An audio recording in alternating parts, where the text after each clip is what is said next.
Bonjour à tous, j'espère que vous allez bien.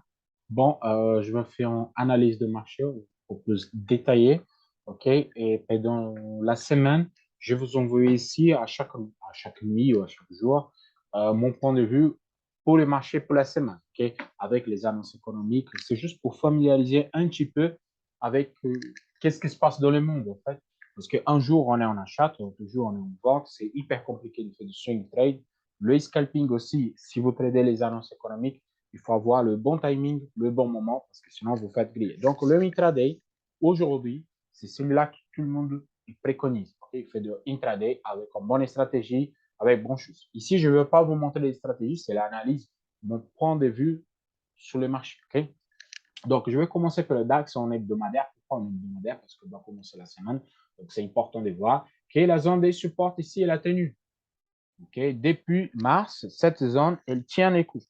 Donc, ça veut dire que ce n'est pas facile à casser, pas du tout facile à casser. Ça tient le bon. Par contre, une chose qui c'est bien, ils sont en règle de base sur le marché, c'est combien de touches. Ici, on a 1, 2, 3 touches. Donc, ça veut dire que la probabilité qu'il y ait la quatrième touche, il casse. Okay? Ça, c'est une probabilité que le marché le donne. Par contre, une chose très intéressante ici, c'est que si vous prenez le taille qui se forme en espèce de triangle, ok, ici, il vous rapporter, si nous avons un casse à ce niveau-là, on revient sur le sommet avec un petit peu plus haut. Et ça, c'est plutôt pas mal quand on voit de point de vue technique. C'est pas possiblement ça qui peut se passer, mais c'est en probabilité. Par contre, si on casse vers le bas, OK, on revient sur le 9000 à 10 000 points. Je ne crois pas à cette probabilité-là, mais on revient plutôt sur la zone de Covid. Bon, je ne crois pas à cette partie-là, OK, mais moi, je garde ma observation sur ce triangle qui se forme à niveau de DAX en hebdomadaire avec trois touches, ils n'ont pas fait la quatrième. Donc, le marché il a rebondi énormément. Okay, il a vraiment rebondi. Donc, je me permets maintenant, avec cette baisse-là, il fait un Fibonacci. On en vague un I. Moi, je ne vais pas tracer un Fibonacci pour voir des niveaux.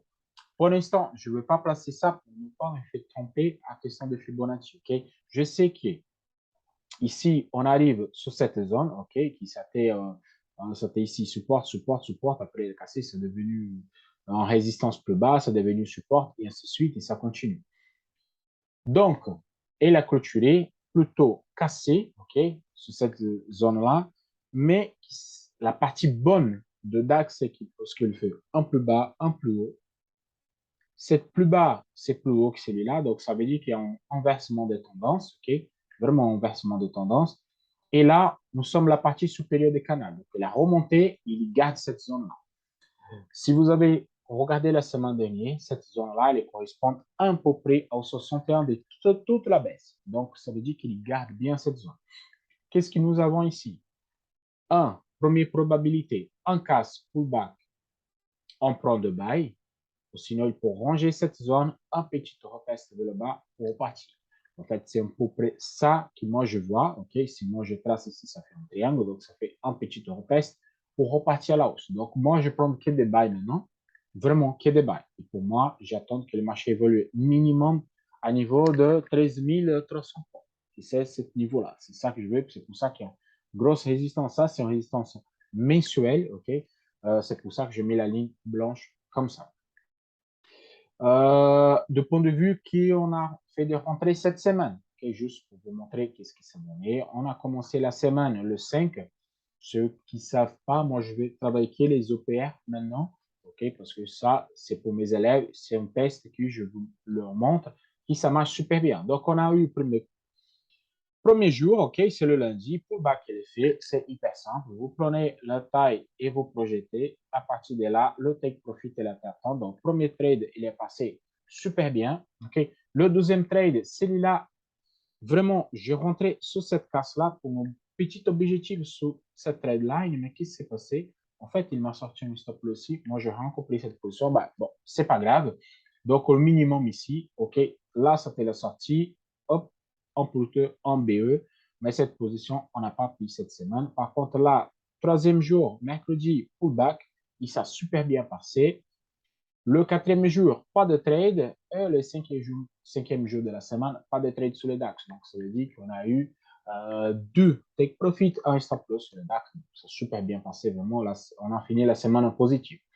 Donc, pour le DAX, c'est ça. Moi, j'attends juste qu'il casse, qu'on vient chercher ce niveau-là. Oh, voilà, on vient tester la partie basse. Mais ça, c'est la OPR qui va nous dire. Je passe sur le Nasdaq. Le Nasdaq, je viens directement sur le hebdomadaire, juste pour faire gagner un petit peu de temps. Sur le hebdomadaire, bon, là, on a la même situation. OK, pour moi, dans les graphiques, ça, on avait vu que c'était un peu bas, que c'est pas un peu bas, ça fait une réintégration. C'est un peu compliqué de voir le marché américain parce que les États-Unis étaient instables à ce moment. Mais par contre, c'est normal. On a eu des touches, on a eu la casse. Je ne peux pas considérer que ça c'est un peu bas, sauf on change ici. Si je change à ce niveau-là, oui, je peux considérer que c'est un peu bas, mais on respecte notre premier ligne de travail qui c'était celui-là. Ce que je vois, OK, qui ça vraiment rebondit, ça a carrément rebondi hyper fort. Et là, qu'est-ce que j'attends? Moi, j'ai tracé mon Fibonacci. OK, j'ai tracé mon Fibonacci de le point plus haut au plus bas et ça rebondit. Cette Fibonacci, c'est en daily. La partie bonne que moi je vois ici, c'est que cette gap, OK, c'est le gap de 22 août. Cette gap-là, ça donne carrément 100% de mon Fibonacci. Donc, ça veut dire qu'on a forte probabilité, vraiment forte probabilité de aller chercher le 100%. OK? Surtout qu'elle a rebondi sur la moyenne de la fourchette. Je vais mettre sur le daily. OK? J'ai tracé ma fourchette. Il a rebondi exactement sur ma fourchette. Et mon Fibonacci, il est validé. Tracé là, point plus bas, retourne supérieur à 23%. Il a les tests les 50. On baisse en temps graphique et on voit par rapport les Ishimoku, elle est là. Carrément sur les nuages. Donc, on attend en casse, pullback pour aller chercher le 100%. C'est pour ça que je pense carrément en buy. La deuxième chose à observer sur le Nasdaq, OK, c'est quoi? Le Nasdaq, il obéit la moyenne mobile des 200 périodes sous la grosse période. OK, sous la grosse période, c'est lui qui donne la direction du marché. Donc, si on en casse vraiment de la moyenne mobile des 200 ici, vraiment, c'est un inversement de tendance très fort. Donc, pour l'instant, qu'est-ce que moi je veux faire pour le Nasdaq? OK? Un, j'attends de la sortie d'un nuage pour l'eau pour valider la partie zone supérieure à 50% pour aller chercher le 100%. Comme ça, je tamponne le Fibonacci validé au 100%. OK? Et comme ici, c'est 18 heures, à 16 heures, pardon, moi, je vais vous montrer quelque chose de très intéressant par rapport aux annonces économiques. Les annonces économiques qui donnent ici à 18 heures à cette zone-là, qui sont une zone que moi, je montre toujours que j'aime bien acheter ce type de croisement. OK? Les annonces économiques donnent exactement cette heure-là. Donc, qu'est-ce que nous allons faire? On va trader. Ça, c'est notre point d'entrée pour lundi. Carrément, c'est point d'entrée pour lundi. On voit qu'il y a plusieurs touches, ça ne casse pas. Si ça casse vers le bas, oui, on passe en vente. Mais pour l'instant, j'attends nos corrections. OK? À 18 heures, il y a une super annonce économique à 18 heures. Donc, je crois que le marché il va venir faire le pullback sur cette zone. Et c'est là qu'on va prendre les positions, vraiment.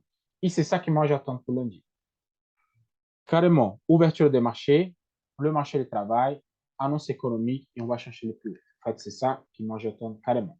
De point de vue de Nasdaq, les positions qui s'étaient prises cette semaine de Nasdaq, je vous montre, OK, qu'on a commencé le lundi. Le lundi, il n'y a pas eu de trade sur le Nasdaq. Pourquoi? La ouverture, c'est à 15h30, tout à fait normal. Là, le pullback, il était ici à 2h du matin. Donc, 2h du matin, personne ne trade. Donc, lundi, pas de trade sur le Nasdaq. Par contre, le mardi, on a eu, comme le Perrier disent, la sortie, pullback là-dessus. On prend de le taille, toujours, on prend de le taille. Pardon, excuse-moi.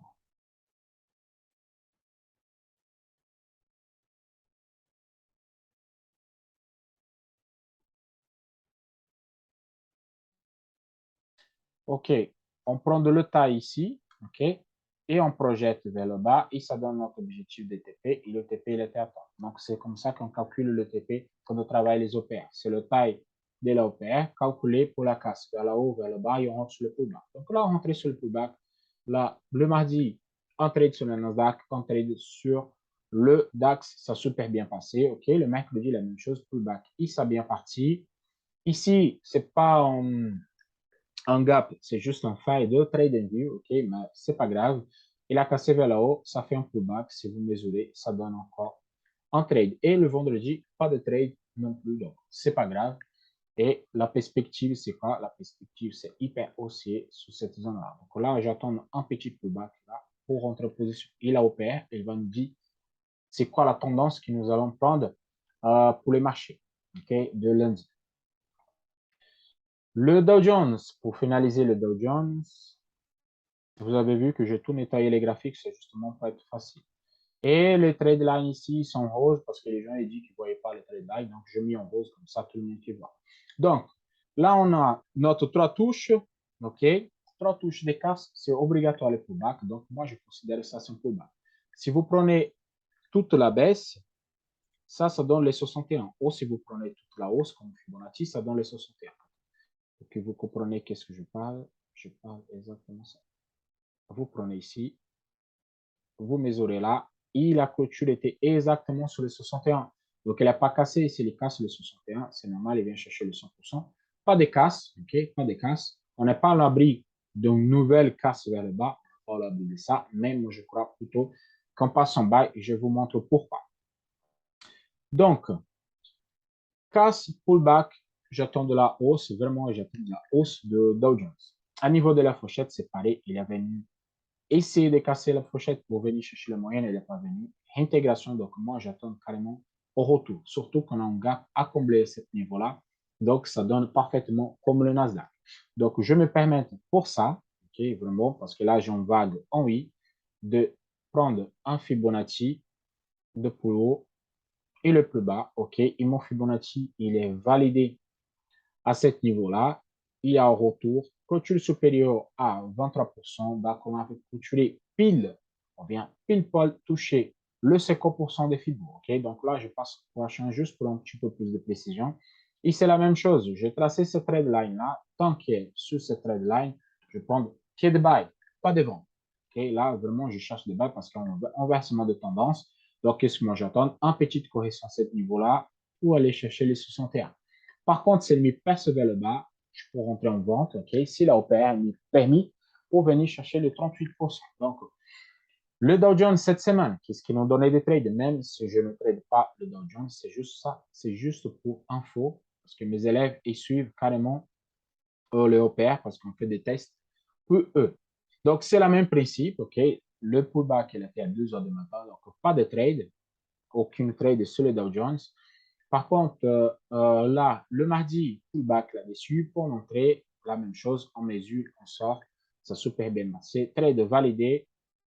Le mercredi, la même chose, pullback effectué, trade validé. Le jeudi, pullback effectué, trade validé. Et le vendredi, pullback effectué, trade validé. Donc, c'est magnifique. Pourquoi je dis validé? Je répète, vous prenez ici, vous publiez à partir de pullback et vous mesurez le take profit et la magique, elle est faite tout seul. Mais il faut avoir la patience parce que le temps graphique, c'est de M15. Donc, le lundi, on attend quoi? Travailler cette zone, ouverture des marchés vers 15 heures. OK? C'est pour ça, vers 15h30. Si on n'opère pas le bas, on vient chercher le 38. Par contre, si on casse vers le haut, à ce niveau-là, c'est au top pour aller chercher les 61. Hyper simple. Pourquoi j'ai donné le reste de 18 heures pour le lundi?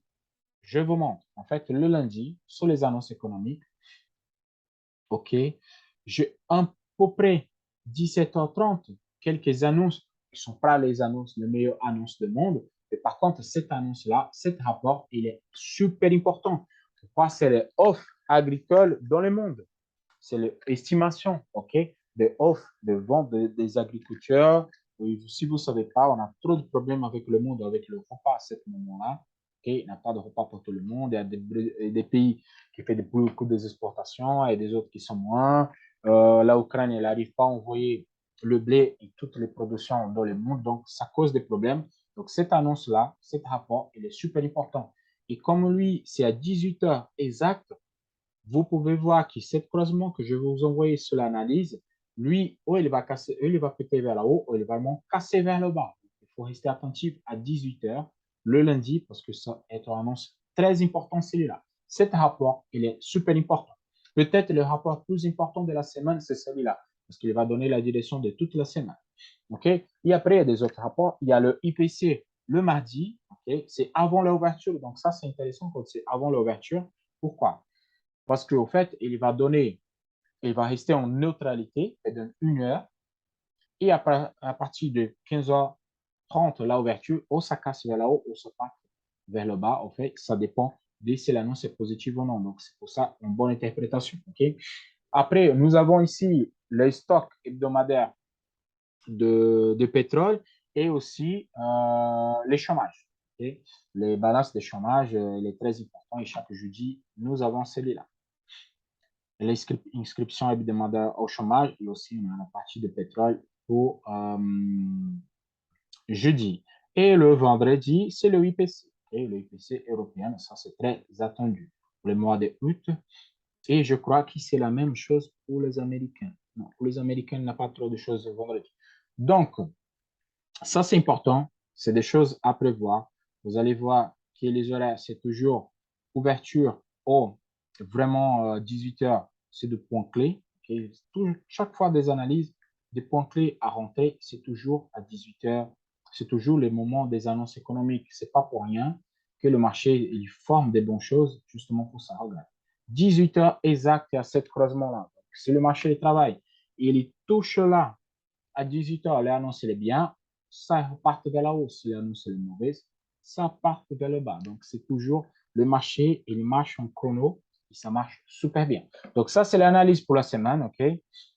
Tous les jours, je vais publier des vidéos, tous les jours, avec mon point de vue sur les marchés. Et moi, je vais travailler que les OPR dans tous les mois de septembre et les mois d'octobre. Je rentre avec les OPR, plus des stratégies, plus des autres choses. Et moi, j'explique un petit peu ça sur Internet pour vous. Bon, je vous souhaite une excellente soirée et à la prochaine.